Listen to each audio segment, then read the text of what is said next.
Halo guys, seperti biasa hari ini kita bakal ngelanjutin nih alur cerita dari Raja Pahlawan paling menyebalkan. Bagi kamu yang bingung bisa tuh ke playlist kita Raja Pahlawan paling menyebalkan, atau kamu bisa klik link playlist yang ada di deskripsi. Untuk kamu yang udah setia nonton di obrolan Isekai, makasih banget. Dan sekarang ayo kita masuk ke kisah Raja Pahlawan paling menyebalkan part 13.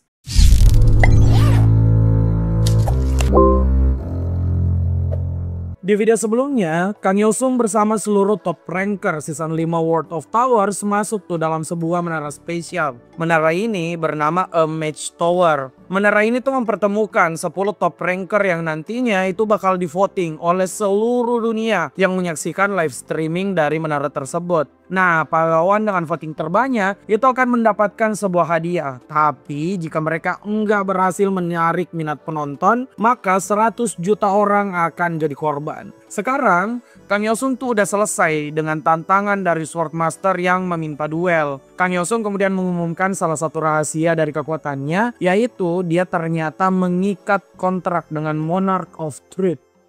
Kang Yosung kemudian lanjut bicara soal dia yang mengikat kontrak dengan Monarch of Truth tuh dapat syarat spesial. Kang Yosung itu nggak boleh bohong dan harus selalu mengatakan kebenaran. Setelah Kang Yosung, Gravekeeper George tuh kemudian berbicara kalau sepertinya Kang Yosung nge-copy skill dari si Gravekeeper karena selanjutnya adalah pertarungan mereka berdua. Kang Yosung tuh menolak itu dengan alasan dia membenci pertarungan. Kang Yosung juga ingin acara yang jauh lebih menarik daripada saling tonjok-tonjokan doang. Kang Yosung kemudian bilang pasti para menonton lebih senang tuh mendengarkan kebenaran dari apa yang dilakukan oleh semua orang yang dianggap pahlawan umat manusia. Deklarasi Kang Yosung sebelumnya yang mengatakan dia mengikat kontrak dengan Monarch of Truth dan enggak bisa mengatakan kebohongan tentu ngebuat semua orang jadi penasaran apa yang akan Kang Yosung katakan. Arena kemudian berubah tuh dari sebuah koloseum menjadi ruang teater untuk pidato. Kang Yosung langsung memulai konten yang dia inginkan. Kang Yosung pertama meminta maaf pada semua penonton yang melihat wajahnya. Kang Yosung sendiri bilang dia akan memindahkan saluran TV jika melihat wajahnya sendiri. Tapi sekarang semua penonton tuh enggak punya pilihan. Semua penonton Kang Yosung sekarang harus siap mendengar kebenaran yang bakal dia spill. Pertama, Kang Yosung tuh mengungkapkan tentang kebenaran menara yang sedang ditonton banyak orang.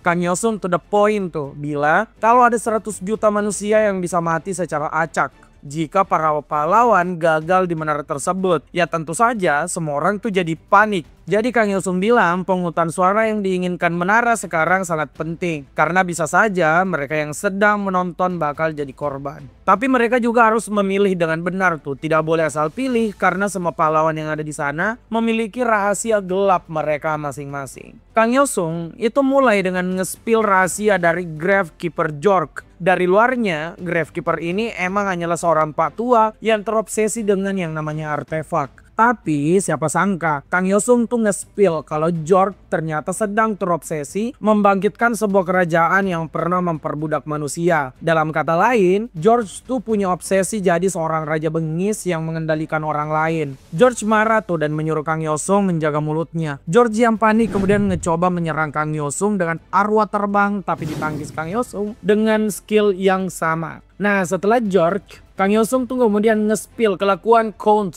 Vladimir bahwa pahlawan dari Rusia ini ternyata punya obsesi buat menggulingkan presiden dari negaranya. Bukan cuma itu, dia tuh juga diam-diam ngebangun kekuatan untuk melakukan kudeta. Parahnya lagi, presiden yang berkuasa sekarang tuh adalah keluarga dari Count Vladimir sendiri. Kang Yosung sekali lagi ngebuat seorang top ranker panik dan coba buat diserang. Kang Yosung yang udah tahu celah sihir darah dari Count Vladimir itu menghindari tanpa kepanikan apapun.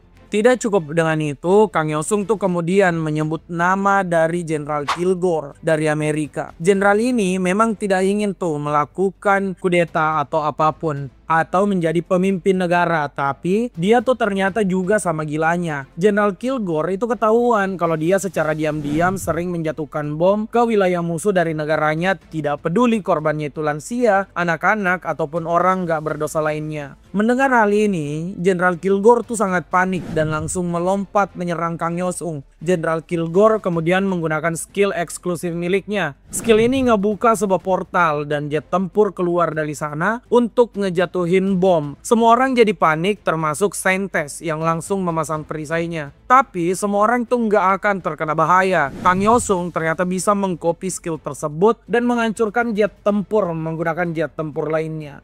General Kilgore langsung frustasi. Dia tuh nggak menyangka eksklusif skillnya ternyata juga bisa ikut di-copy oleh Kang Yosung. Nah, setelah spill semua hal tadi, Kang Yosung kemudian bilang untuk apa semua orang percaya pada sosok pahlawan jika para pahlawan yang sekarang diakui adalah mereka yang memiliki keinginan gelap yang terpendam. Kang Yosung sekali lagi menegaskan tuh kalau kata-katanya adalah kebenaran karena kontraknya dengan Monarch of Truth. Mereka yang merasa Kang Yosung sudah keterlaluan juga tidak bisa berbuat banyak. Kang Yosung bisa mengaktifkan skill mitologinya lagi, yaitu Heavenly Demon Descent untuk menghajar semua orang yang ada di sana. Kang Yosung kemudian menambahkan apa yang dilihat di depan kamera itu jauh dari kebenaran yang harusnya diketahui publik. Nah, provokasi yang dilakukan Kang Yosung tadi pada seluruh pahlawan yang ada di depannya dan langsung dilihat oleh para penonton mendapatkan pujian dari Clone Monarch. Clone Monarch bahkan ingin tuh memberikan Kang Yosung sebuah hadiah atas pencapaiannya tersebut. Kang Yosung kemudian menyebut Heavenly Demon Descent. Clone Monarch setuju dengan apa yang Kang Yosung inginkan. Hal ini juga jadi akhir dari pidato Kang Yosung yang ngebuat semua pahlawan di depannya jadi terdiam. Nah, si badut pembawa acara kemudian mengizinkan tuh pahlawan lain untuk maju ke depan dan melakukan request konten. Untuk pertama kali, Saintes terlibat dalam menara ini. Dia mengangkat tangan dan bilang akan membuat konten talk show. Seketika ruangannya berubah menjadi sebuah acara TV. Nah, Saintes menyuruh Kang Yosung diam karena dia akan spill kebenaran tentang Kang Yosung.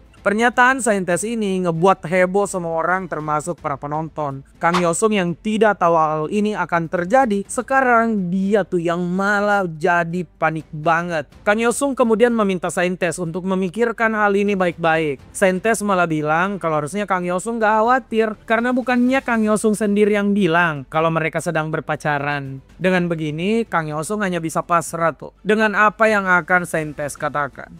Beberapa saat kemudian, Kang Yosung udah keluar dari menara tersebut. A Match Tower selesai dan pemungutan suara juga telah berakhir.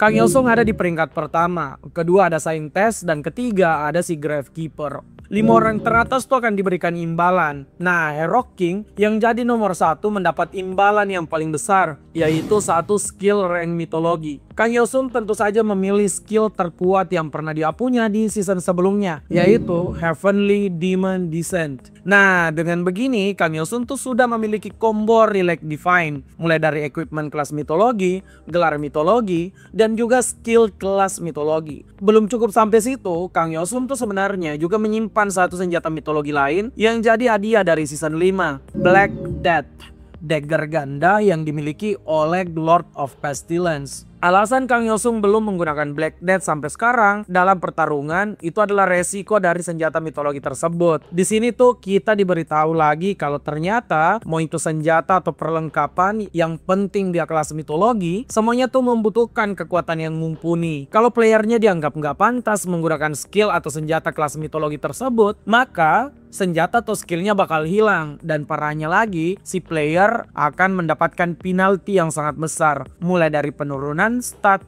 dan bahkan sampai sebuah kematian. Kang Yosung yang tahu dengan resiko yang bisa dia dapatkan jika coba menggunakan skill mitologi sebenarnya enggak terlalu khawatir. Hal ini tuh disebabkan season sebelumnya Kang Yosung sudah berhasil menaklukkan ujian dari skill mitologi Heavenly Demon Descent. Jadi Kang Yosung tuh langsung saja memasukkan skill kelas mitologi Heavenly Demon Descent tersebut ke dalam deck skill miliknya. Kang Yosung kemudian diserap tuh ke dalam sebuah tantangan untuk membuktikan dirinya layak atau enggak.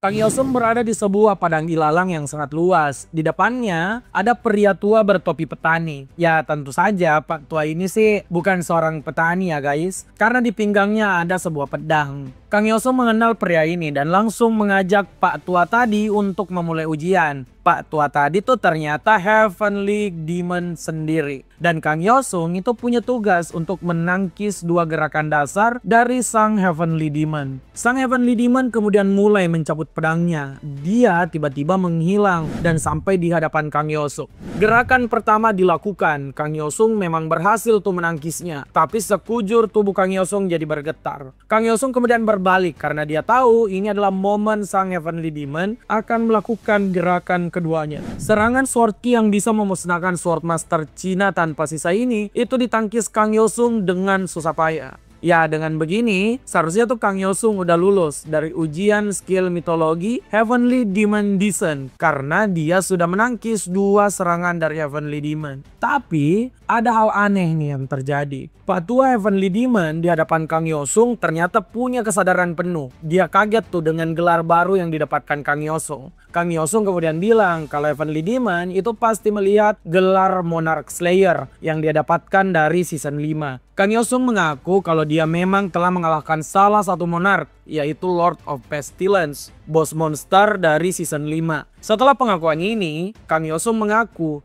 kalau dia sudah ingin pulang dan mengkonfirmasi apa sudah bisa menggunakan skill dari Heavenly Demon. Heavenly Demon tuh malah tertawa dan mengulang pertanyaannya. Apa benar Kang Yosung telah mengalahkan satu monark? Kang Yosung mengulang jawabannya dan langsung saja si Heavenly Demon bilang kalau dia menyukai Kang Yosung. Kang Yosung enggak boleh pulang karena Heavenly Demon ini masih punya banyak hal yang ingin dia lakukan bersama Kang Yosung. Kang Yosung kemudian dipindahkan untuk ke dimensi lain, tempat sang Heavenly Demon bisa mengamuk sepuasnya. Heavenly Demon menantang Kang Yosung duel 1 lawan 1 menggunakan kemampuan berpedang murni. Ya, Kang Yosung jelas panik karena dia mengharapkan ujian ini tuh udah selesai, tapi sang Heavenly Demon malah menyerang Kang Yosung sampai berulang kali. Kang Yosung tuh bahkan sampai berteriak minta ampun. Kalau Pak Tua ini terus menyerang, maka Kang Yosung emang bisa mati di tangannya. Pak Tua ini kemudian mengendurkan serangannya. Heavenly Demon bilang kalau teknik berpedang Kang Yosung tuh adalah teknik berpedang sampah. Dari awal Kang Yosung tuh memang mengakui hal itu. Karena sebagai seorang player, dia tuh emang mengandalkan berbagai macam skill dan bukan teknik berpedang doang. Nah, sang Heavenly Demon bilang dia nggak sudi untuk mengakui Kang Yosung kalau begitu. Kang Yosung tentu saja panik tuh karena dia bisa-bisa tidak bisa menggunakan skill kelas mitologi yang dia butuhkan. Parahnya lagi kan dia bisa kena penalti tuh. Tapi sang Heavenly Demon masih mau bermurah hati.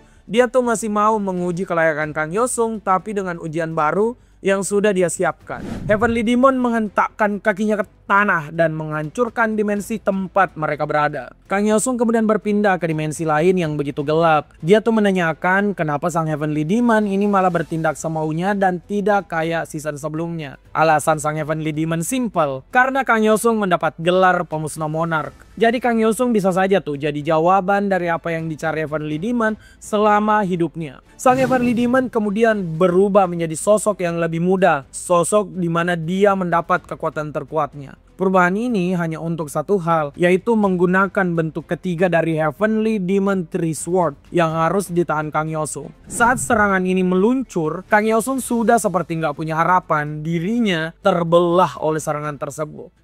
Nah, apa nih yang akan terjadi pada Kang Yosung sekarang? Apa dia betul-betul berakhir karena entitas di depannya? Ini tentu saja nggak masuk akal buat dikalahkan. Nantikan jawabannya di video berikutnya guys. Terima kasih yang udah nonton sampai akhir dan jangan lupa komen, like, share, dan subscribe obrolan isekai.